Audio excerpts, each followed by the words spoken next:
¿Qué tal? ¿Cómo están? Muy buenas tardes. Les saluda a su amigo Abraham Uriostegui y me da mucho gusto que nos acompañen una emisión más en su programa Impulsando el Derecho a través de la plataforma UAVisión. Y bueno, como ya saben, siempre les tenemos temas interesantes. Gracias por seguir nuestra transmisión, tanto en Facebook como en YouTube. Muy buenas tardes. Les saluda a su amigo Abraham Uriostegui y me da mucho gusto que nos acompañen una emisión más en su programa Impulsando el Derecho a través de la plataforma UAVisión. Hoy tenemos un tema muy importante. Como saben, hemos tratado temas de gran interés para todos ustedes y en esta ocasión vamos a hablar de la protección de datos y responsabilidad empresarial en el área digital. Y bueno, pues para esto lo vamos a hacer de la mano con la maestra Karen Hernández Nolasco, a quien le doy la más cordial bienvenida. Maestra, ¿cómo estás? Gusto en tenerte nuevamente por aquí en el programa. Hola Abraham, pues muchísimas gracias por la invitación y estoy muy contenta de hablar de este tema en relación con los datos personales. Últimamente en esta parte de la era digital, pues todas las compras que llevamos a cabo generalmente son en páginas por internet, ¿no? Entonces a veces se nos pide llenar formularios o simplemente aceptar las famosas cookies, ¿no? Claro. En donde todo esto pues va dejando un registro digital y todo esto es utilizado por empresas o por terceros. Entonces, pues la digitalización la verdad es que ha transformado la forma en que las empresas han interactuado con sus clientes, con sus proveedores, con sus empleados. O sea, la idea no es frenar la innovación ni el crecimiento empresarial, pero sí proteger los datos personales, ¿no?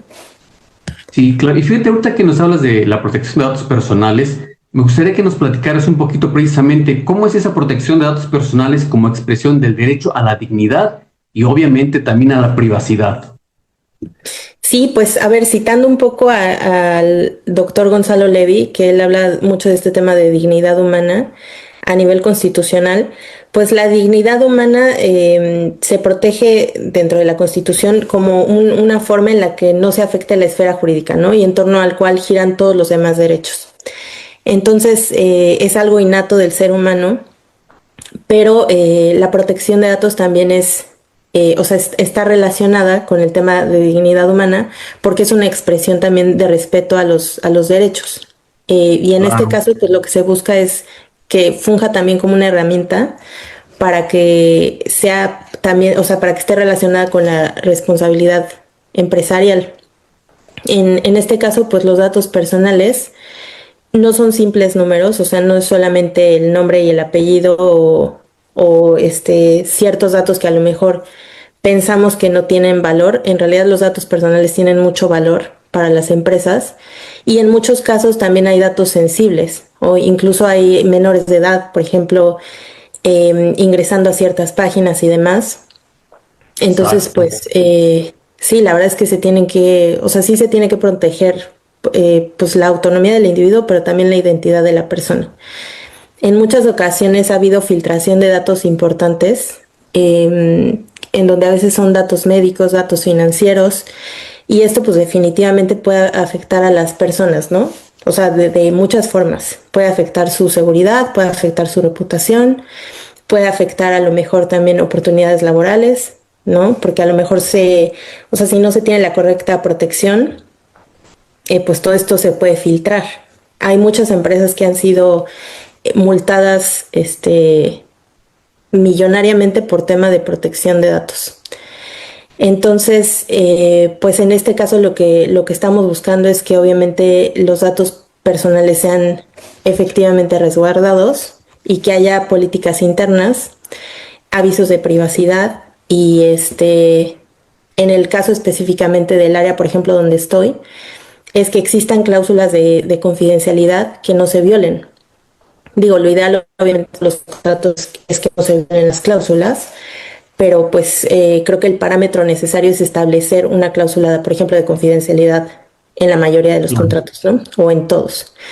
Las políticas internas, por ejemplo, lo que hacen es recopilar, almacenar y eliminar, por ejemplo, datos de la empresa, dentro de la empresa, mientras que los avisos de privacidad fungen como un primer frente para que se informe obviamente a los usuarios. O sea, por ejemplo, tú entras a una página, a una aerolínea, pensemos, y se te tiene que informar el uso que se le va a dar a los datos, la finalidad los derechos ARCO con los que cuentas, que son el de acceso, rectificación, cancelación y oposición.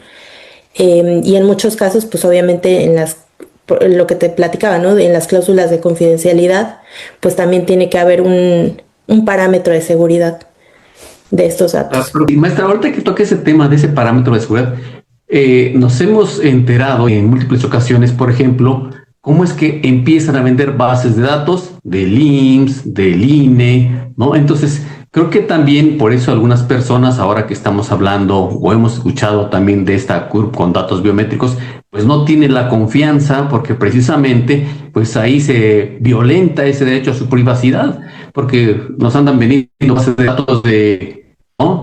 Del banco, el banco tiene datos que ni siquiera conocíamos ese banco y resulta que nos anda llamando, tiendas o centros comerciales que nos ofrecen productos, cuando ellos se allegaron de una base de datos de una manera, entiendo, ilegal. Entonces, ¿qué pasa, por ejemplo, no? Con esta privacidad, con esa seguridad que deberíamos tener nosotros, pues para que esa información no se encuentre, pues de alguna manera vulnerada por cualquier persona que se dedica a obtener ilícitamente esta base de datos y después venderla.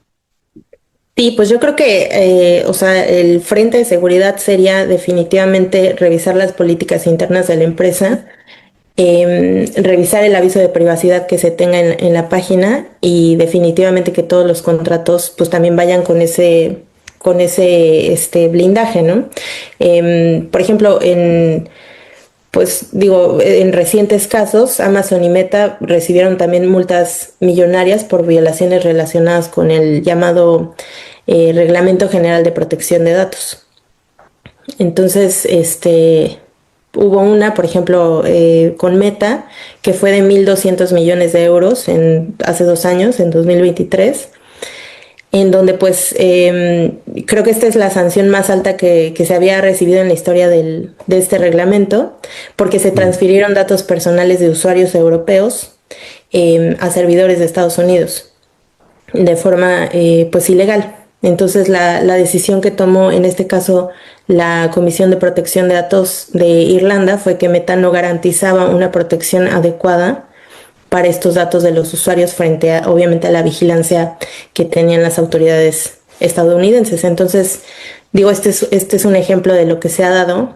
Hay innumerables casos en los que muchas empresas no contaban con estos candaditos de blindaje para pues hacerse responsables también del uso que se le da a los datos. Y lo que decías, ¿no? En muchas ocasiones pues también se venden esos datos o se transfieren a lo mejor a empresas terceras, pero lo ideal es que en relaciones B2B, que son estas relaciones entre empresas, pues los contratos, por ejemplo, también brinden un blindaje importante para cumplir con la normativa en relación con este tema de protección de datos. Creo que también, o sea, lo que tenemos mucho últimamente son tendencias jurisprudenciales en materia de protección de datos y de derechos humanos, que creo que están consolidando esta parte de la protección de los datos como un derecho humano autónomo. Y quizá lo más reciente y a lo mejor de lo que se habló mucho en 2014 fue, por ejemplo, el derecho al olvido. También por ahí hay un amparo en revisión importante que es el 105-2018, en donde también se reconoce a la protección de datos como un tema indispensable para la protección de la dignidad. Entonces, pues digo, todo esto va relacionado definitivamente con el tema de dignidad humana y con el tema de la responsabilidad empresarial, ¿no? Para proteger estos datos. Claro. Regresándome un poquito y abusando de tu gran conocimiento, sí me gustaría que nos hablaras un poquito o abordáramos un poquito más en cuanto precisamente esa importancia de los contratos como instrumento de garantía, precisamente frente al uso indebido de la información. Creo que este es un punto súper importante, tomando como referencia precisamente esa importancia contractual. Sí, pues a ver, yo creo que en materia de contratos, siempre tienen que haber ciertas cláusulas de penalización y demás, ¿no? En donde por ahí también blindemos a ambas partes. Por ponerte un ejemplo, si hay un contrato entre un influencer y y una empresa, el influencer proporciona ciertos datos, puede ser que dentro de estos datos haya datos sensibles, y la empresa también proporciona ciertos datos al influencer, ¿no? Pensemos en una campaña de publicidad. Entonces, para la empresa, pues, ¿qué es importante? Que a lo mejor el influencer no vaya a distribuir estos datos previo a la campaña de publicidad, ¿no? Porque a lo mejor puede ser un tema de exclusividad, puede ser que solo se le dio a este influencer o puede ser que se le dio a varios. Entonces, pues en este caso el influencer tiene ciertas obligaciones, ¿no? Cada contrato pues tiene eventualmente las cláusulas que se necesitan, pero en este ejemplo particular se tendría que proteger los datos tanto de la empresa como del influencer. Y por ahí habría que ver, pues que ambas, o sea, bueno, que el influencer, por ejemplo, cuente con sus derechos a lo mejor para rectificar ciertos datos, para modificarlos, para revisar si los datos solamente van a ser utilizados por la empresa o si van a ser utilizados por algún tercero para temas de marketing, no sé, de ciertos temas que funcionen para la campaña y demás. O sea, yo creo que cada contrato pues sí tiene cierta relevancia y sobre todo en en esta era digital en donde todo se maneja muy rápido, pues creo que sí sería importante que las empresas tengan pues esto en cuenta, ¿no? Claro, y como bien lo dices, ¿no? Pactar bien en ese contrato qué va a pasar ante ese uso indebido de información, ¿no? Supongo que debe existir, no sé, una cláusula penal o algo que sancione a alguna de las partes en dado caso de que lleguen a violentar alguna de estas cláusulas relativas a la privacidad de la persona. Sí, definitivamente las penalizaciones y también, pues digo, con la mayoría de las empresas, cuando se generan este tipo de contratos que son a lo mejor más comerciales, pues también generalmente los medios de confidencialidad, los NDAs. Entonces, pues digo, muchas empresas sí lo tienen en consideración, pero también hay muchas otras empresas que todavía no lo manejan. Y pues sí es un tema importante. Pues creo que esto va avanzando a pasos agigantados, como lo platicaste en el programa pasado, que por cierto fue muy interesante. Pues también este tipo de cuestiones en cuanto a la privacidad, el avance de la era digital, pues hay que tener mucho cuidado, tener esos marcos regulatorios para que precisamente pues todas aquellas conductas que se salgan, ¿no?, de ese marco jurídico pues puedan estar, sean sancionadas, pero principalmente que las empecemos a regular y no nos vayan quedando por ahí lagunas legales. Sí, definitivamente, Abraham. Creo que en este caso, pues la conclusión a la que hemos llegado es que cumplir con nuestra legislación en México y digo en cualquier país, pues es lo mínimo que se puede hacer, ¿no? Y que exista transparencia, que exista ética también por parte de las empresas y que el valor agregado pues también diferencie a una empresa responsable de una que no lo es, ¿no? Sobre todo en este tema de la era digital, que era lo que comentábamos. Pues maestra Karen, un gusto tenerte en el programa nuevamente aquí en Impulsando el Derecho. Ojalá y nos sigas acompañando en programas subsecuentes, aportándonos de tu experiencia, conocimiento de estos temas que para mí resultan de gran trascendencia. Maestra, muchas gracias. Muchísimas gracias, Abraham, por la invitación y espero verlos pronto. Claro que sí. Bueno, estimado auditorio, vamos a hacer un corte comercial y regresamos con más en Impulsando el Derecho a través de la plataforma UAVisión. Un corte y regresamos.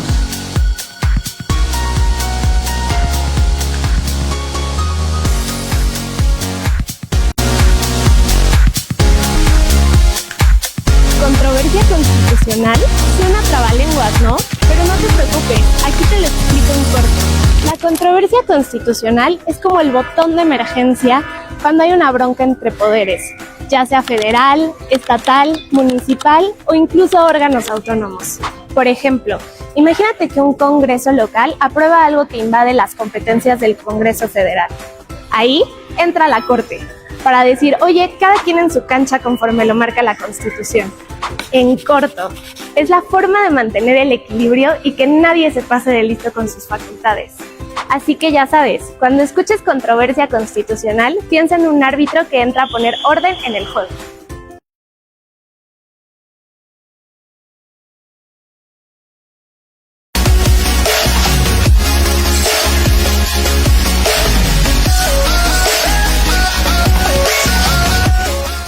Estimado auditorio, ya estamos de regreso en Impulsando el Derecho. Recuerden que pueden enviarnos sus dudas, preguntas o comentarios vía WhatsApp al 55 81 88 37 57.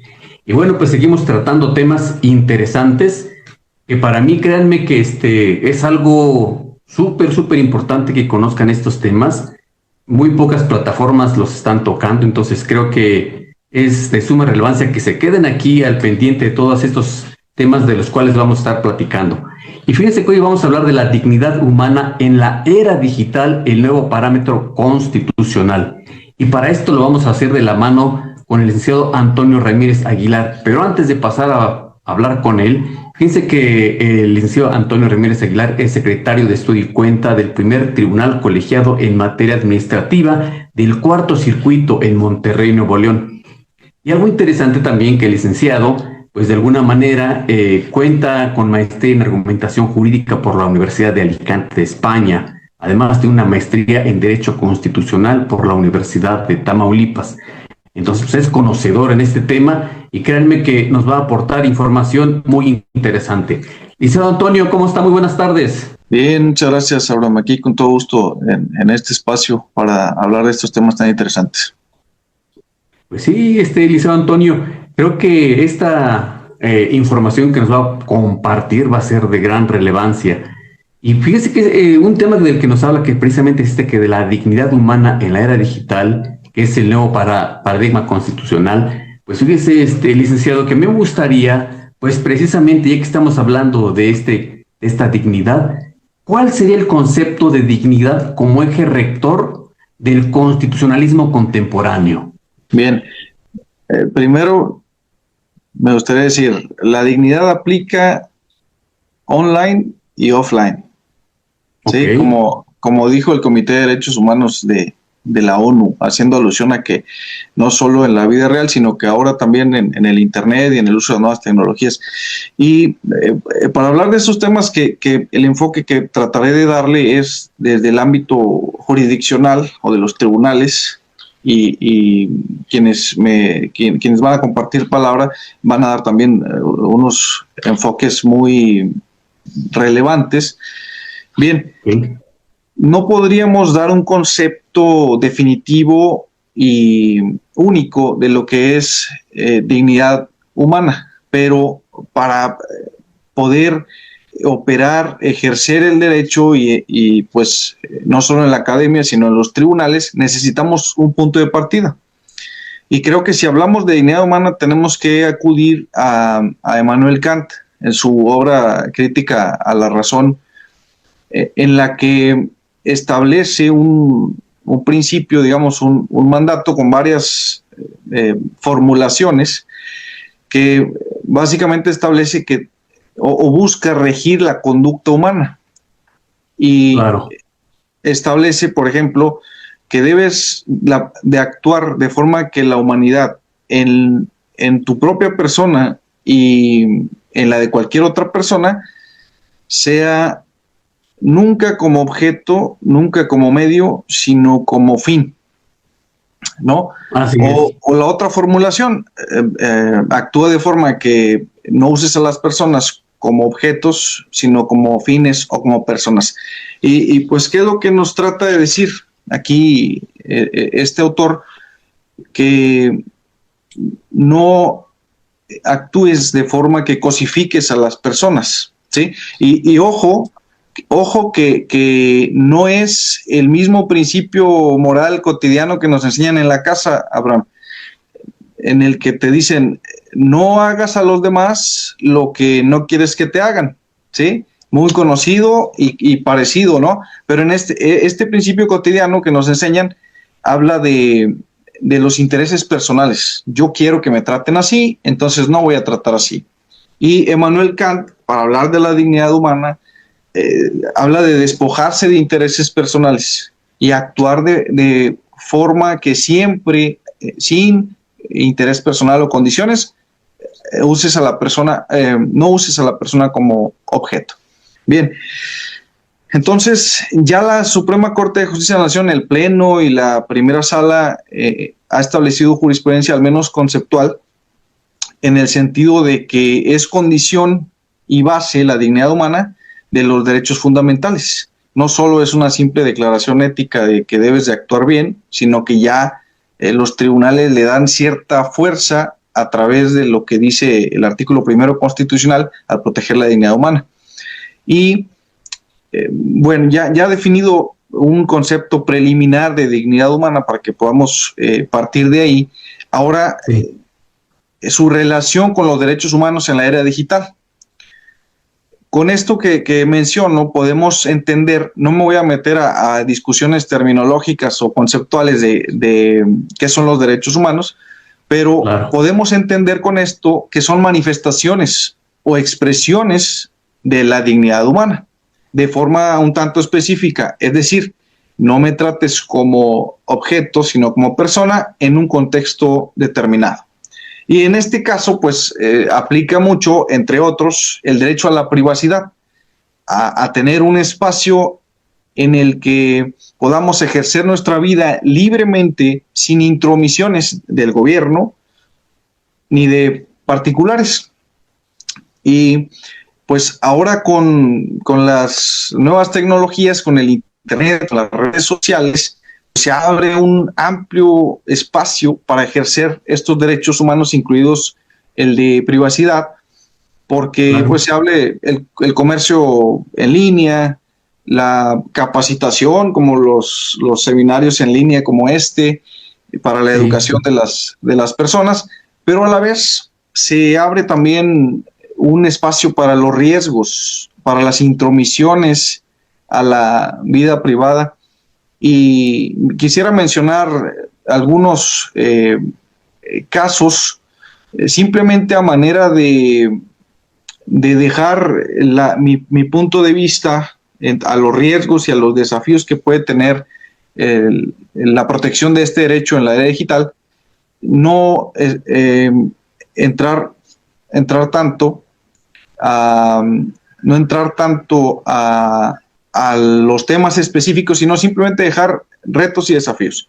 Y bueno, en el informe del Alto Comisionado de las Naciones Unidas sobre derecho a la privacidad en la era digital, entre otros casos, menciona unos que me parecen muy relevantes, que pueden afectar el derecho a la privacidad. Por ejemplo, cuando se usan aplicaciones de salud, se introducen datos ahí para acceder a los servicios de salud en línea. Sin embargo, estos datos se pueden vender o perder en el Internet y causar afectaciones a los usuarios, ¿no? Otro importantísimo, hay casos en este informe, pues la ONU recibe informes de otros países, ¿no? En donde advierte casos de violaciones de derechos y ha advertido que las mujeres, que es un grupo vulnerable, han sido afectadas porque al ir a buscar atención médica ante abortos por un embarazo no deseado, se ha dado su información a las autoridades y se les ha seguido procedimientos penales. O incluso las personas de la diversidad sexual, que también al acudir a los hospitales o a estas aplicaciones de salud, dan información de su sexo, su género, su salud o su alguna enfermedad, y después son objeto de discriminación. Partiendo de eso, estimado Antonio, entonces podemos decir que la tecnología ha tenido un impacto en la autonomía personal y en la protección de la esfera íntima. Bastante, porque si bien exponencia los derechos, la autonomía personal, los puede poner en riesgo si no hay garantías que los protejan como condicionantes, porque probablemente pueden seguir buenos fines, pero no a costa de la dignidad de la persona. No tratar a la persona como objeto o como dato o como algoritmo en las redes sociales o en las aplicaciones para fines personales o de lucro o incluso de discriminación. Esos son los riesgos que creo que existen, y en México, por ejemplo, podría ser el uso indebido de la próxima CURP biométrica como identificación oficial, o la intervención de comunicaciones de WhatsApp o de telefonías como esa. Partiendo de esto, de lo que nos acabas de comentar, licenciado Antonio, entonces yo te preguntaría, ¿a qué desafíos éticos y jurídicos nos enfrentamos ante la despersonalización digital? Primero, creo que un desafío es difundir la cultura de los derechos humanos, como en espacios como este de Impulsando Derecho, Uva Visión, aquí contigo, Abraham, en el que al emitir leyes, al interpretarlas y al aplicarlas, o al crear aplicaciones, se tenga siempre presente la dignidad de la persona y no se le vea como un objeto o como un dato. Entonces, ese es un primer desafío del que se pueden derivar otros.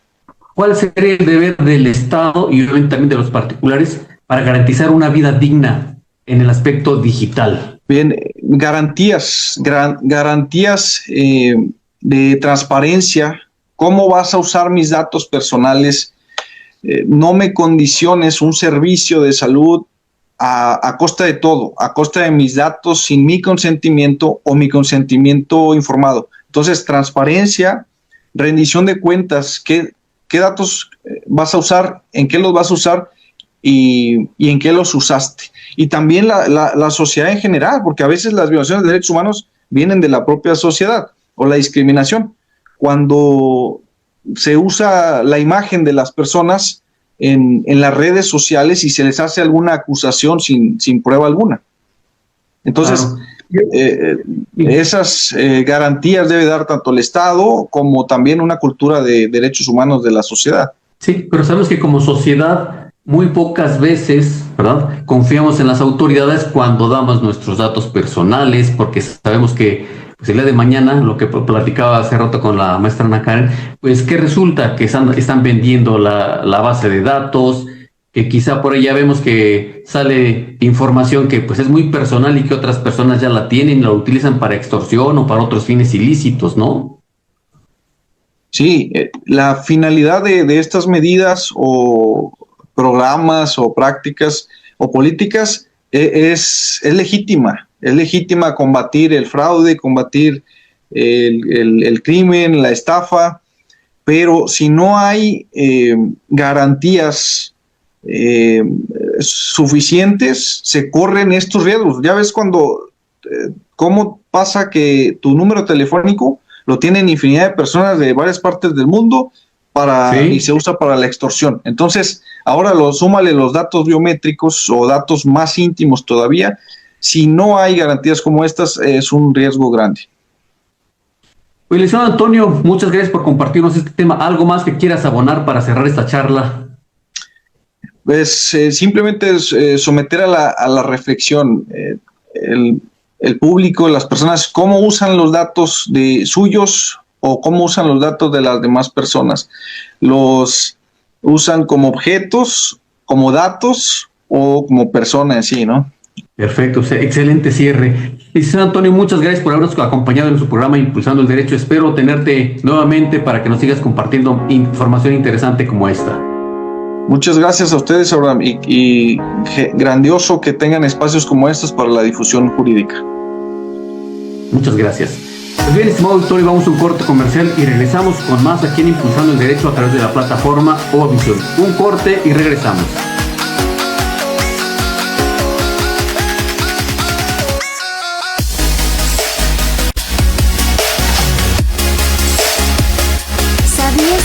De la Suprema Corte de Justicia de la Nación se encuentran los juristas que hicieron posible el juicio de amparo, el mayor legado jurídico de México para el mundo, que busca proteger a las personas frente a los abusos de autoridad. Manuel Crescencio Rejón fue el visionario que en 1840 incorporó el mecanismo al proyecto de Constitución de Yucatán. El objetivo era salvaguardar a los ciudadanos y ciudadanas. Después, Mariano Otero perfeccionó la idea con el famoso voto particular Otero, que propone y detalla el amparo. Más tarde, Ignacio Luis Vallarta contribuyó a consolidar la figura en la Ley de Amparo de 1882 y estableció la medida que permite suspender los actos de autoridad.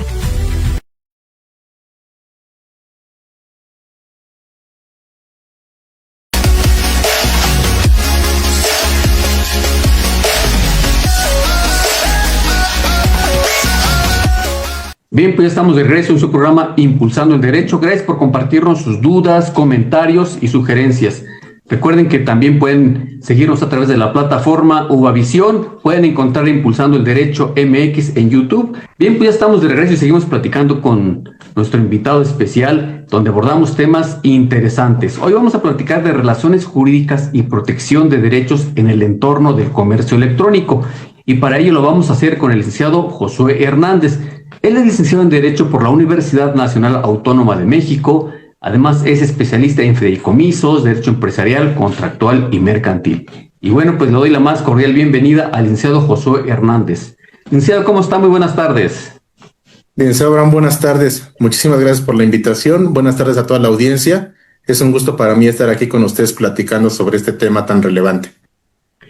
Así es, gracias, licenciado. Pues sí, efectivamente, como lo acaba de decir, es un tema interesante cuando hablamos de estas relaciones jurídicas y protección de derechos en el entorno del comercio electrónico.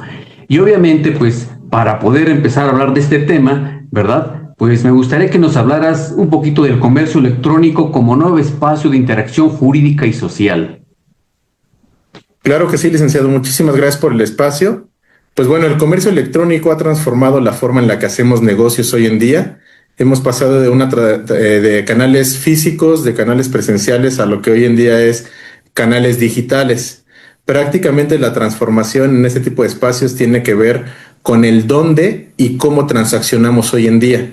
Anteriormente estábamos acostumbrados a que cuando teníamos una necesidad como consumidores, buscábamos la tienda que más se ajustaba para poder cubrir esa necesidad, acudíamos y entonces incluso implicaba mayor tiempo, hasta en el traslado, costos, para poder llegar hasta el establecimiento que iba a satisfacer nuestras necesidades. Hoy en día tenemos estos espacios de una manera muy inmediata, ya a través de las plataformas digitales, los sitios web, y esto ha sido un cambio tan relevante que nos permite transaccionar de una forma muy inmediata con todos los proveedores que tenemos a nuestro alcance. Considero que aunque el comercio electrónico viene ya de muchos años hacia atrás, el tema de la pandemia que vino en el 2020 también fue un acelerador en la forma en la que nosotros teníamos que hacer nuestras transacciones con las compras, desde productos básicos hasta a lo mejor cuestiones ya de lujos que necesitábamos, algunas cuestiones ya un poquito no estrictamente para satisfacer nuestras necesidades, sino incluso para estos tiempos de ocio, ¿no? Cuando estuvimos encerrados. Claro, cierto.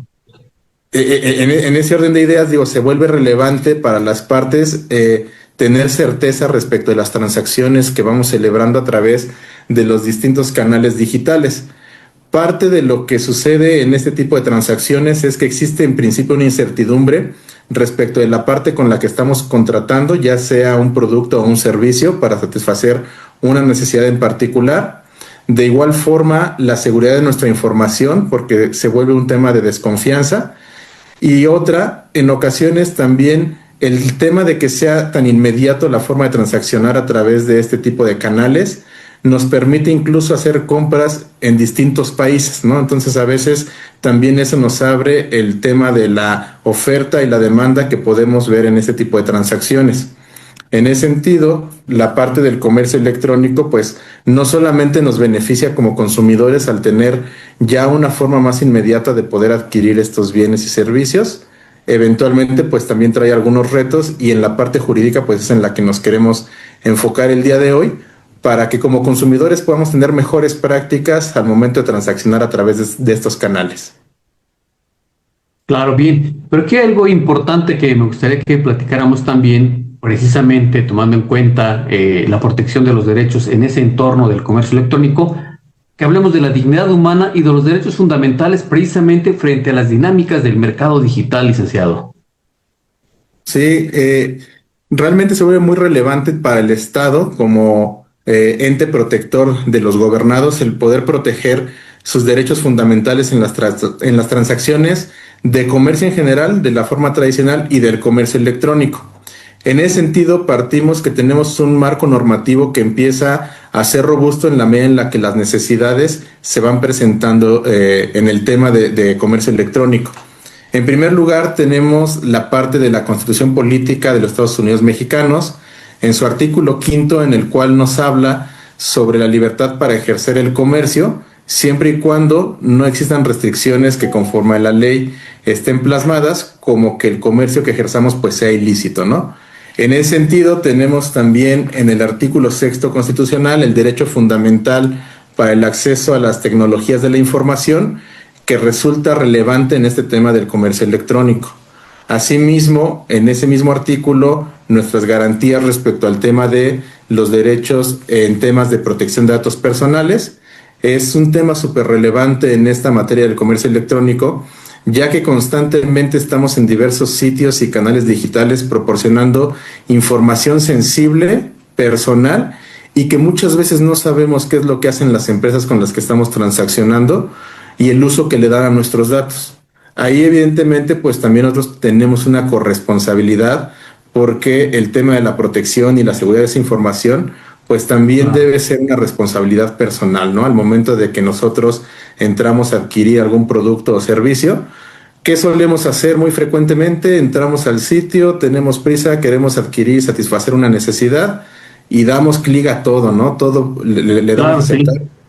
Y no nos damos la oportunidad de leer tanto los avisos de privacidad, todas las políticas de protección de datos personales, y entonces en ese momento estamos otorgando nuestro consentimiento para que nuestros datos estén circulando por la red de una forma sin restricción, ¿no? Entonces esa parte, insisto, también es un tema de responsabilidad propia. Claro, sí, licenciado José, pero fíjate, ahorita que acabas de decir, es que a veces cuando dicen, bueno, tienes que darle clic en el recuadro, ¿no? Donde aceptas que has leído el aviso de privacidad, pero ¿quién lo lee? Nadie como bien lo acabas de decir, nos urge comprar, ¿no? No leemos el aviso de privacidad, no leemos esas políticas, y cuando las queremos leer, ¿no? Nos encontramos letras chiquitas de una infinidad, ¿no? De texto. Entonces, pues prácticamente sí, pues cometemos ese error de que por las prisas hacemos la operación electrónica sin leer precisamente todos, ahora sí como dicen por ahí, las letras pequeñas, ¿no? Claro.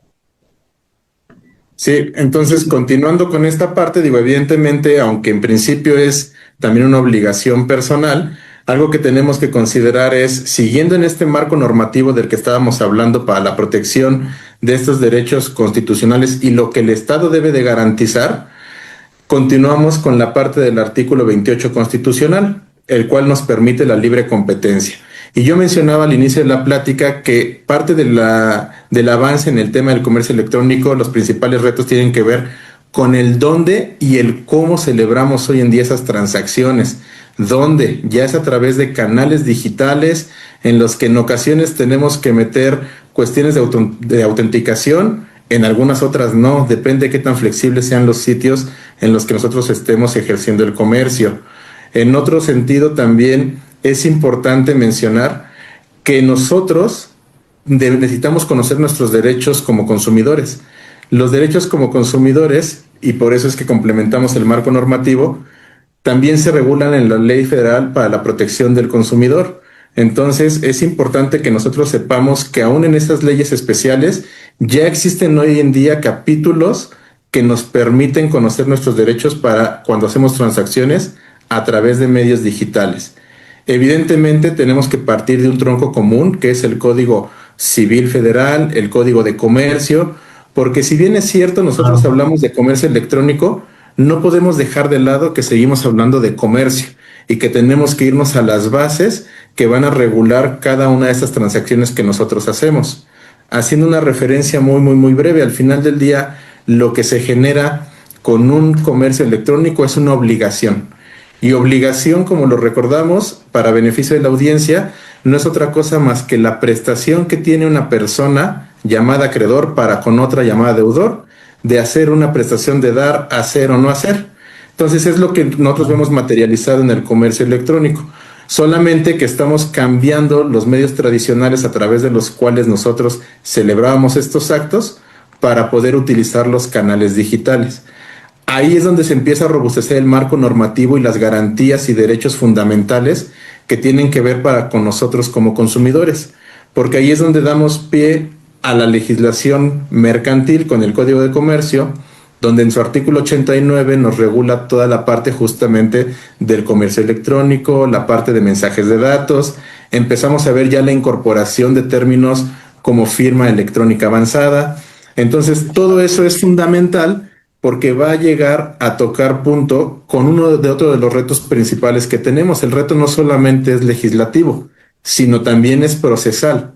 Nosotros tenemos ya un punto donde pudimos transaccionar, conocimos nuestros derechos, ya aceptamos, ya dimos clic, pero ¿qué pasa ante el incumplimiento de estas dependencias, de estas empresas, de estos servicios? En ocasiones incluso es una relación donde en canales como Mercado Libre, Amazon, las relaciones son entre consumidor y consumidor. Hoy en día tengo un producto que vender, lo cargo en la plataforma, hay un intermediario y entonces ya hay un consumidor final.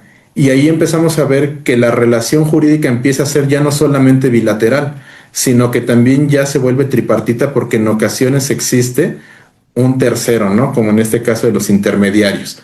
Entonces, al final del día, esto no solamente es un reto legislativo, es un reto también procesal que tiene que ver con todo el esquema probatorio. Bien, fíjate que esto que nos acabas de comentar precisamente sí es algo que pues hay que ir previendo, ¿no? A veces no somos previsores, pero ya siempre vamos con el abogado ya que tenemos el problema, nunca preveemos, nunca consultamos. Y también me gustaría preguntarte, licenciado, ¿cuál es la responsabilidad civil y desde luego constitucional, verdad, que tienen las plataformas digitales frente a los usuarios y obviamente, como lo decías, también frente a terceros? Pues existe una responsabilidad en principio de cumplimiento de las normas especiales a su negocio o al giro que ofrecen, ¿no? En principio, como plataformas digitales, pues están obligadas a la protección, como comentamos hace ratito, de derechos de protección de datos personales, de seguridad de la información, de poder alinearse, en el caso de México, a las obligaciones que plasma la Ley Federal de Protección al Consumidor en su artículo 76 bis. Entonces existe una responsabilidad social tanto constitucional como civil de estas plataformas porque tienen que garantizar la confidencialidad de toda la información que va proporcionando el consumidor. Deben de igual forma ocupar los elementos técnicos que garanticen al consumidor que su información está debidamente protegida. Dependiendo del tipo de negocio, pues en ocasiones van a requerir cuestiones más robustas de seguridad e incluso políticas de ciberseguridad, donde por el tipo de información que ya llegan a manejar, pues se vuelve relevante el que puedan tener todo esto muy robustecido para que puedan brindar protección al consumidor. De igual forma, antes de celebrar cualquier tipo de transacción, es importante que el comercio con el cual estén celebrando el proveedor les dé a conocer su número telefónico, su domicilio, algún medio de contacto en el cual el consumidor tenga certeza que en caso de que exista insatisfacción respecto al servicio que está consumiendo o el producto que está adquiriendo, pueda hacer alguna reclamación. Existe una responsabilidad también, tanto constitucional como civil, respecto a evitar publicidades engañosas, ¿no? O sea, tratar de inducir al consumidor a adquirir o consumir un producto de los que ofrezco a través de esta publicidad cuando no tiene el beneficio que seguramente yo estoy ofreciendo en ese momento. Dar a conocer todos los términos y condiciones del producto, de la contratación. Insisto, ahí es un tema que también nosotros en ocasiones, como suelen ser pergaminos, o sea, donde vienen muchas cuestiones, pues no nos detenemos y no tenemos esa debida diligencia.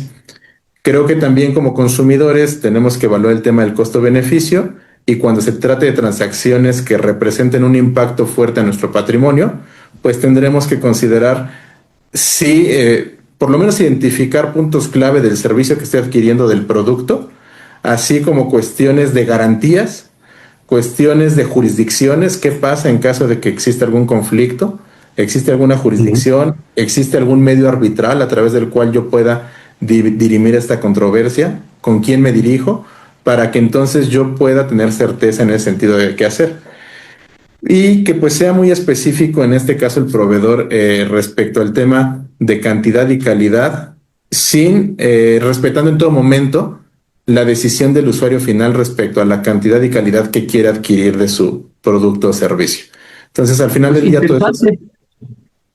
Sí, interesante estos puntos que nos acabas de mencionar y que obviamente como consumidor, ¿verdad? También tenemos, no nada más como proveedor de ese bien, producto o servicio, sino también como consumidor tenemos la obligación de conocer. Así es, licenciado Abraham. Sí. Pues muy bien, licenciado Josué, muchas gracias por habernos compartido este tema tan interesante. ¿Algo con lo que quiera cerrar esta charla? Pues básicamente uno, que pues tomemos estas previsiones al momento de contratar a través de medios digitales. Que dos, no busquemos al abogado cuando sea que tenemos el conflicto ya, sino que tratemos de generar una cultura de prevención. Eso nos va a reducir tema de costos y tema de tiempos. Otra, que conozcamos nuestros derechos como consumidores, insisto, no solamente de canales tradicionales, sino también de digitales, y que seamos diligentes con la información que proporcionamos. Digo, desgraciadamente hoy en día ya está muy abierto desde las redes sociales y todos los canales digitales a los que tenemos acceso, pero tratar de ser mesurados en ese sentido y tratar de sí solicitar a las empresas la restricción. Tenemos nuestros derechos ARCO con los cuales nosotros podemos restringir, limitar la parte de la divulgación de nuestros datos y sí estar informados en todo momento, cerciorarnos que las empresas o las ligas, las páginas a las que entremos sean las oficiales y que no caigamos en este tipo de fraudes, porque digo, al final del día, al ser tan abierto el mercado digital y los medios a través de los cuales se transacciona, pues también está sujeto mucho al tema del fraude. Perfecto. Licenciado Josué Hernández, muchas gracias por habernos acompañado en tu programa Impulsando el Derecho. Esperemos tenerte nuevamente por acá. Me dará mucho gusto, licenciado. Cualquier cuestión a sus órdenes. Muchas gracias. Bien, auditorio, pues vamos a un corte comercial y regresamos con más de Impulsando el Derecho a través de la plataforma Ovavisión. Un corte y regresamos.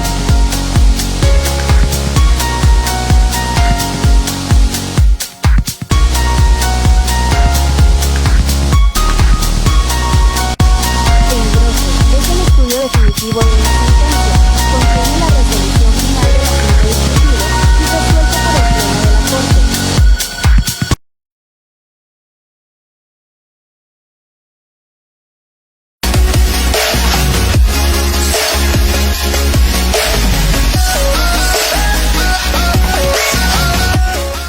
Bien, pues estamos de regreso en su programa Impulsando el Derecho. Espero que sigan conectados, no se despeguen porque en verdad estamos tratando temas muy interesantes y si tienen duda, envíenla vía WhatsApp al 55 81 88 37 57 o también en la caja de comentarios pueden dejarnos sus dudas que nuestros invitados seguro se las responderán.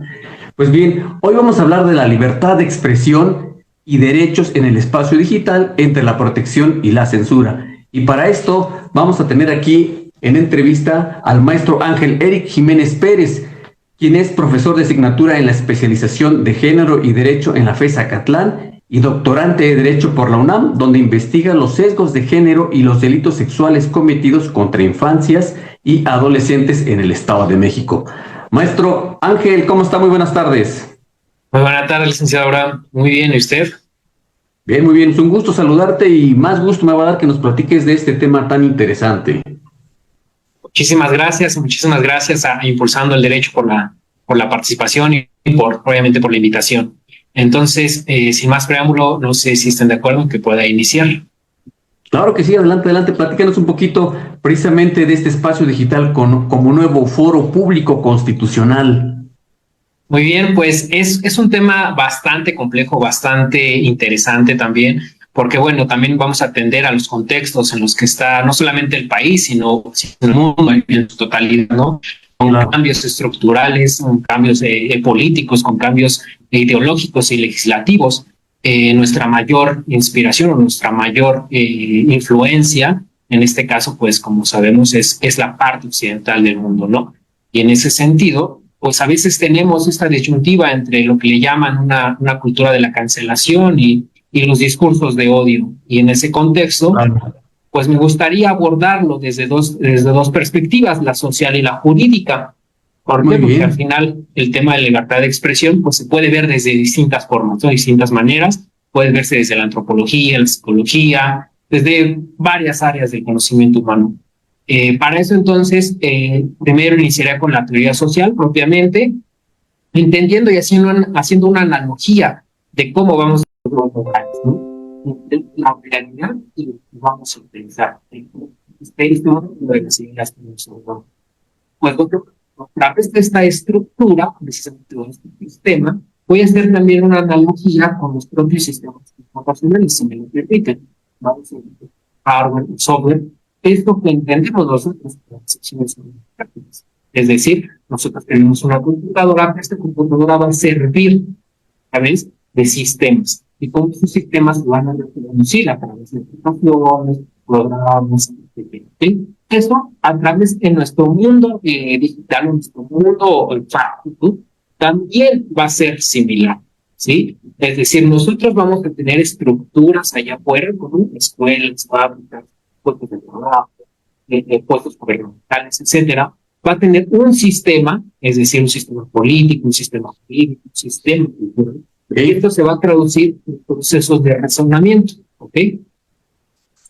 Al final estamos inmersos en lo complejo, en el mundo social, que no solamente va a ser la parte física, ¿no? Lo que nosotros llamamos la geología, pero que también va a haber un mundo social en el que vamos a estar interactuando constantemente. Por otro lado, el fundamento lo vamos a encontrar en el artículo 6º constitucional, en que nos va a dar esta facultad precisamente de poder expresar las ideas. ¿Okay? Entonces, esta facultad la vamos a encontrar también en límites de la dignidad humana, ¿okay? Y la libertad de otra persona también de expresar esas ideas. Pero si nos vamos a un contexto de principio, es decir, como derecho humano, vamos a encontrar una teoría de ponderación. ¿A través de qué? Pues de los principios como mandatos de organización, como dice Romero Alexi. En ese sentido, vamos a tener que hacer un ejercicio en el que vamos a poner en pugna dos derechos y vamos a tratar de que ambos derechos puedan impulsar sin que se afecte en gran medida uno u otro, pero sí teniendo que dar ponderación a uno. Un ejemplo muy claro es un caso muy relevante en New York Times versus Sullivan. ¿Qué es lo que pasó en este asunto? Pues muy bien, el periódico diario New York Times había revelado algunas notas de una persona, y bueno, esta persona, de nombre Sullivan, demanda al periódico por ser difamaciones y probables situaciones que van en contra de su dignidad. Bien, pues entonces el Suprema Corte resuelve que el derecho de libertad de expresión y de prensa es de mayor protección, mejor dicho, para que entonces, siempre y cuando tenga la posibilidad de expresar la idea, si no se vulneran los derechos de dignidad y de honor. ¿Sí? Sí, perdón que te interrumpa. Acabas de mencionar algo muy importante y esto me lleva a preguntarte entonces, ¿cuál es la responsabilidad de las plataformas tecnológicas frente a la difusión de información? Es una excelente pregunta y bueno, la responsabilidad de las plataformas como redes sociales, llamémosle Twitter, Facebook, etcétera, debe estar marcado muy tajantemente en sus políticas. Que muchas veces nosotros como usuarios no leemos, no consultamos, no tenemos ese tiempo leer estas políticas. Sin embargo, también muchas de estas plataformas se van a ver sometidas a las legislaciones donde físicamente están operando. Les pongo el ejemplo, en el caso de Facebook, puede estar sometida a la jurisdicción estadounidense, pero también pueden estar sometidas, en este caso, Facebook, a la jurisdicción de Estados Unidos. Entonces, muchas veces estas plataformas se van saliendo de algunas jurisdicciones precisamente para eso, o para tener un mayor campo de aplicación de sus propias políticas. Y en ese sentido, regresando un poquito a la teoría de la resolución y los discursos de odio, donde se encuentran estas dos figuras en un mismo punto, que es el deseo de venganza y el deseo de que mi única verdad pueda ser la que sea tomada. Entonces, muchas veces estos discursos de odio o las propias estructuras de cancelación van a encontrar una intersección común en la libertad de expresión. ¿Y cuál es ese? Precisamente los límites, que es la dignidad y el honor de la expresión. Maestro Eric, se nos está acabando el tiempo, pero no quiero irme sin antes preguntarte entonces, de todo esto que nos acabas de platicar, ¿cuáles son los retos constitucionales ante la desinformación y la censura privada?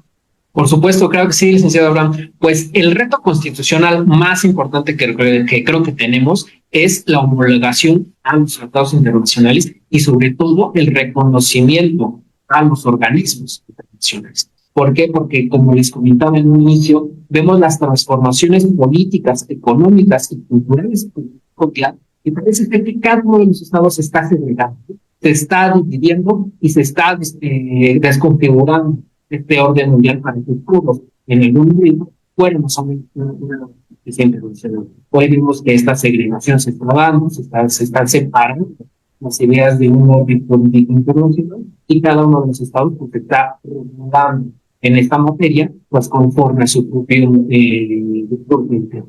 Porque creo que el reto que tiene el Estado mexicano es no abandonar la justicia internacional que encargamos para ello, y sí hacer una colaboración con los estados que todavía creen en justicia internacional. Pues sí, un gran reto, y bueno, pues vamos a ver qué nos depara el destino. Esperemos que, pues, obviamente, pues sí, nuestros legisladores, ¿verdad?, se pongan también ahí atentos a todos estos aspectos. Maestro Eric, es un gusto tenerte. Muchas gracias por compartirnos este interesante tema. Espero que nos podamos ver en alguna ocasión nuevamente para que nos sigas platicando más de toda esa información tan interesante que tienes y que nos puedes compartir, no solamente a nosotros, sino también a todo nuestro auditorio de Impulsando el Derecho. Por supuesto que sí, licenciado Abraham. Le mando un abrazo a Impulsando el Derecho y les agradezco mucho la invitación. Muchas gracias, maestro Eric. Bueno, pues bien, muchas gracias a todos ustedes por habernos acompañado en su programa Impulsando el Derecho. Gracias por haber estado durante estas entrevistas tan interesantes, información que en verdad la pueden aprovechar. Pues no me queda más que despedirme. Se despide de ustedes su amigo Abraham Uriostegui y recuerden vernos en Impulsando el Derecho todos los jueves a partir de las 5 de la tarde. Muchas gracias, un fuerte abrazo y que tengan una excelente tarde. Hasta la próxima.